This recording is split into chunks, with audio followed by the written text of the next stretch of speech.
சித்தர் வணங்கிய சேவற்கொடியோனை சேர்ந்து பணிந்திடுவோம். அந்த சிக்கலிலாயினும் செந்திலாயினும் சென்று பணிந்திடுவோம்.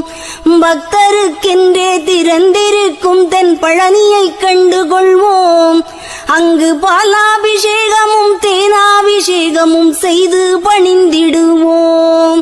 செட்டி முருகன் எனும் பெயர் பெற்றவன் தண்டாயுதம் அல்லவா. அந்த சித்திரவள்ளியும் ஜாடையில் மற்றொரு செட்டி மகள் அல்லவா. கொட்டி கொடுப்பவன் கோவிலை பார்த்திட கோஷமிட்டோடிடுவோம். முள்ளும் கொத்தட்டுமே கல்லும் தட்டட்டுமே வலி கொஞ்சமும் கண்டுகொள்வோம். 6 60 ஆன 20 ஆடி நடந்து செல்வோம்.